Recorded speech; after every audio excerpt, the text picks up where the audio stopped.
সারাটা দিন আমাদের এক ব্যস্ততার মধ্যে কাটে, তার মধ্যে সকালবেলা এই চাটা হচ্ছে অনেক আবশ্যক। যদিও আমাদের একবার চা খাওয়া হয়ে গেছে, আর সব থেকে জানো সেটা ভালো লাগে বাঘাকে খেতে দিলে ও যদি খায়, তখন মনে হয় আজকে সারাদিন বেশ ভালোই কাটবে। তো শুভ সকাল বন্ধুরা, তোমাদেরকে জানাই আমার চ্যানেল থেকে অনেক অনেক ভালোবাসা এবং শুভেচ্ছা। তো ভিডিওটা দেখতে থাকো, তোমাদেরকে সঙ্গে নিয়ে ভিডিওটা স্টার্ট করলাম, নিশ্চয়ই তোমাদের ভালো লাগবে। তো চলো, এই দেখো সকালবেলা যেটা প্রয়োজন চা, একবার চা হয়ে গেছে, এটা দ্বিতীয় রাউন্ড চলছে। এই চা হচ্ছে মিস্ত্রিদের জন্য। আজ 4 জন মিস্ত্রি এসছে, আর আমার হাতে চা খেতে সবাই ভালোবাসে, ওরাও বুঝতে পারছে। তো ঠিক টাইমে আমি দিই, 10টা কি 10:30 এই সময় দিই। আর আমি বলি না, আমার বড় বলে তোমার হাতে চা না খেলে আমার দিন যেন শুরু হয় না। যদিও তোমরা অনেকে ভাবছো যে টিপট থাকতে, গরম ফ্লাক্স থাকতে কেন এই গামলার মধ্যে ভরে নিলাম, ওই হয় না জানো তো, অনেকটা করে চা করি তো বেশি। সকালে উঠেছে কত ভোরবেলা, আবার একটু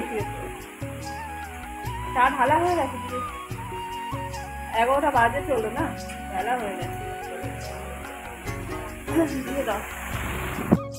আমার কর্তা একদম বিশ্রাম পায় না, অনেক ভোরবেলা ওঠে তো ওই জন্য একটু শোয়, আমি আর ডাকি না। তো চাটা দিতে হবে ওই জন্যই ডাকলাম। আর দেখো বিস্কুটগুলো, এই যে বিস্কুটগুলো এনেছে সবাইকে দুটো দুটো করে ভাগ করে দিচ্ছে। ও বলছে যে ওরা কত পরিশ্রম করে বলো তো, একটা বিস্কুট দিলে ওদের কি চলে। ওই দেখো নিজে ভাগ করে বিস্কুটগুলো দিচ্ছে, আমার বেশ ভালো লাগে। ও অর্থের অভাব আছে কিন্তু ওর মনটা অনেক বড়। দোকানে ও গণপতি, তোমার দোকানে ভিড়তে যেন বেশি হয়। গণপতি তো হবে,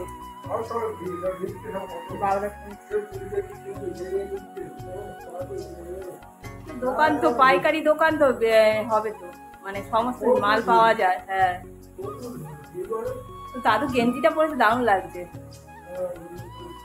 এই গেঞ্জিটা ভালো লাগছে। ভাইয়ের গেঞ্জি না তোমার গেঞ্জি? দেখো শ্বশুর মনে গেঞ্জিটা পরেছে, কেমন লাগছে, সুন্দর লাগছে দেখতে। এরকম একটা গেঞ্জি বাবাকে দিতে হবে, ভালো লাগবে। বাবা দোকানের জন্য মাল কিনতে গিয়েছিল, তা অনেক জিনিসপত্র এনেছে যেগুলো আমি বলেছিলাম। আমি বসেছিলাম, বসে বসে আনাজ কাটছি, বাবাকে বলছি দাও। আর এই দেখো কত কিছু নিয়ে এসছে।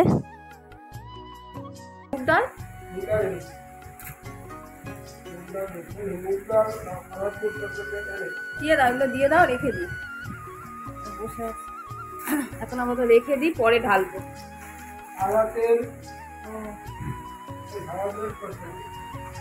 এটা হলে হ্যাঁ টেবিলেই রাখ।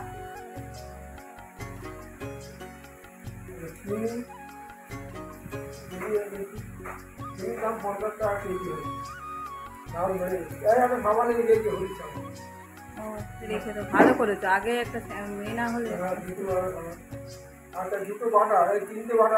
ও এই দেখো রেখে দাও তো, বাঘা খায় না, বাঘা ওইসব বাটার খাওয়া ঠিক নয়। অনেক জিনিসের মধ্যে বাটারও নিয়ে এসছে, আর এসে বলছে বাঘাকে দিবি না, মানে কোনো কিছু আনলেই বোঝে না, ওটা বলে বাঘাকে দিবি না, বাঘার কি সব খাবার চলে। তাই বলছে যে ওই যেগুলো বাটারগুলো দাও, তোমার জামাই রেখে দেবে। আর আমি বসে পড়েছি জানো তো, আনাজ কাটছিলাম। আজকে একটু তাড়াতাড়ি আনাজ কেটে রাখছি, সমস্ত সবজি কেটে যোগাযন্ত্র করে রাখবো, স্নান করে এসে পুজো দিয়ে রান্না চাপিয়ে দেবো। আজকে না, যে সন্ধেবেলার দিকে, সন্ধেবেলা বলবো না, বিকালবেলার দিকে একটু বেরোনোর কথা আছে, একটু দরকারি কাজ আছে। তো দুধটা আমি প্রায় খাচ্ছি এখন, গরমকালে দুধ মুড়ি কলা এই সকালবেলাটা আমার বেশ ভালো লাগে খেতে। তো আমার বর আবার দুধ সহ্য হয় না জানো তো।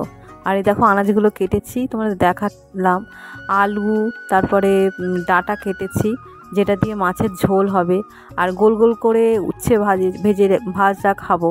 ভাবছিলাম যে উচ্ছে আজকে ভাজবো না, কিন্তু জানো তো উচ্ছেগুলো গরম পড়েছে তো পুরো পেকে যাচ্ছে, এই না ভাজলে আবার নষ্ট হয়ে যাবে।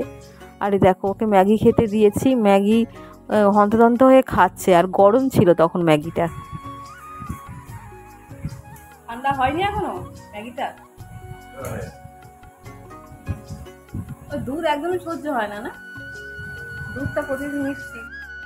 ছাদের উপর থেকে দেখা যাচ্ছে ওরা খেতে বসছে। এই সময়টা খায়, এই সময়টা যখন খায় তখন আমি পুজো দিতে বসি। কিরে পরীক্ষা কেমন হলো? পরীক্ষা কেমন হলো? ভালো হয়েছে? ছাদের উপর থেকে সবাইকে বেশ ভালো মতন উপর থেকে দেখা যায়, আর ছাদ থেকে উঠে দেখতেও বেশ ভালো লাগে। তো এই সুমনা গেছিল কিছুক্ষণ আগে, 1 ঘন্টা আগে। পরীক্ষাও দেওয়া হয়ে গেছে। আরে দেখো কি সুন্দর ফুল ফুটেছে, এই ফুলটা নিয়ে ওদেরকে দেখাবো। এই দেখো, এই দেখো, এই তো ছাদে ফুল দিচ্ছে তো। না এটা আলাদা, দেখো ওর থেকে একটু অল্প আলাদা। না কালারটা দেখো, ভেতরে একই কালার না, আলাদা। ভেতরে লাল দেখো।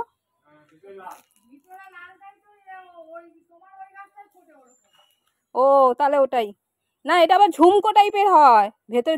ছাদের উপরে এই যে গাছটা, এই জবা গাছটা আছে না, এই ফুলটা যে হয়, এই ফুলটা না সম্পূর্ণ কালারটা একটু অন্যরকম। এই ফুলই আছে তলায়, কিন্তু এর কালারের সঙ্গে ওই কালারটা অনেক তফাৎ আছে। আর এই গরম পড়েছে, গরমের মধ্যে আমার বাঘা সোনা নাক ডেকে দেখো ঘুমোচ্ছে।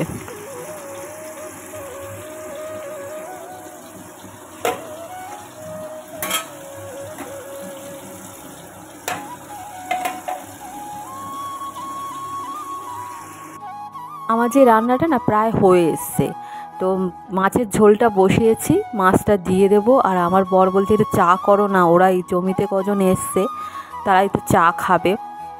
তো ওই জন্য চা বসিয়ে ওই বসাচ্ছে। তো আমি বললাম যে তুমি ওদিকটা বসিয়ে দাও, আমি মাছটা দিয়ে তরকারিটা শেষ করি, কারণ তাড়াতাড়ি করছি, খেয়ে দিয়ে আবার একটু বেরোবো। এরকম মাছের ঝোলটা করছি একদম জিরে আদা বাটা দিয়ে, আর খুব হালকা হয়েছে। তো ওদের মতো চা ছেঁকে নিল, বাঘাকে খেতে দিলাম। বাঘাকে খেতে দিয়েই আমি খেতে বসে পড়বো। আজকে তাড়াতাড়ি খেতে বসেছি, আজকে বেরোবো। এই তাড়াতাড়ি করে নিয়ে এলাম, গরম বলে এখানে রেখেছি ডাটা আলু, মাছের ঝোল, আর এদিকে কলমি শাক, আলু যেটা মাছ ভাজাটা রেখেছি খাবো বলে, কলমি শাক আলু চচ্চড়ি, ঝোল ঝোল টাইপের, খাওয়া খুব ভালো শরীরের পক্ষে। আর এই উচ্ছে ভাজা কালকে করেছিলাম, ডুমুর আলু চিংড়ি মাছ দিয়ে তরকারি, সেটা একটুখানি আছে, এটা আমার কর্তা খাবে। আমি তো তাড়াতাড়ি করে খেলাম, আমার বরের না ও কি বলবো, আর ওই যে কাজ হচ্ছে না এর জন্য আরও দেরি হচ্ছে। তো এই দেখো এরা কীরকম মিষ্টামারে কাজ করছে, ওই যে পেঁপে গাছের ওখানে ওখানে দাঁড়িয়ে দাঁড়িয়ে মিস্ত্রিদের সঙ্গে কথা বলছে। এই হচ্ছে আমাদের এখনকার মানে কাজের আপডেট। ওদের ওটা অনেকটাই এগিয়ে গেছে, দেখো পাঁচিলটা, আমাদের তার সঙ্গে সঙ্গে আমাদেরটাও হচ্ছে। পুরোপুরি কমপ্লিট হতে কতদিন যে লাগবে কে জানে। তো ওরা করুক আস্তে আস্তে, এমনি তো তাড়াহুড়োর কিছু নেই। আর দেখো এখানটা যদি পাঁচিল হয়ে যায় না, তাহলে পুকুর পাড়ে অনেক কিছুই পাড়ে, এই দিক থেকে পাড়ে অনেক কিছুই দেখা যাবে না।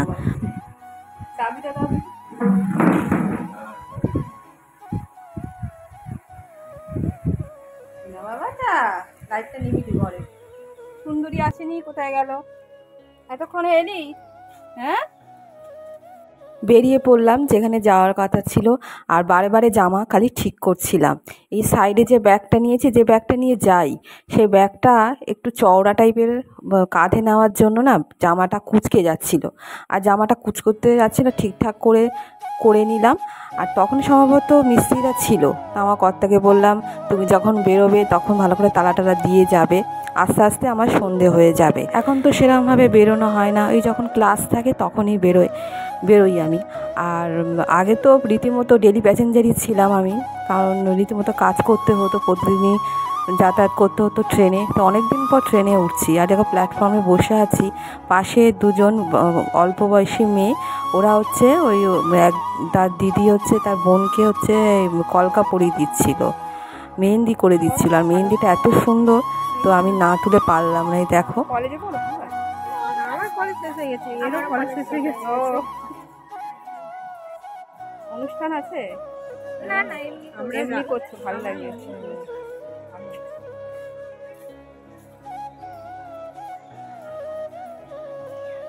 যাদবপুরের স্টেশন থেকে নেমে এইচবি বাস স্ট্যান্ডে থেকে যাওয়ার সময় যে রাস্তাটা পড়ে ওখানে তো বাজারে পুরো ঢল, আর এখন চৈত্রের সেল বসেছে। তো যাওয়ার সময় নন্দুর জন্য 3টে প্যান্ট অবশ্যই নিলাম। তো বন্ধুরা ভিডিওটা এখানেই রাখছি, দেখা হবে নতুন একটা ভিডিও নিয়ে। আর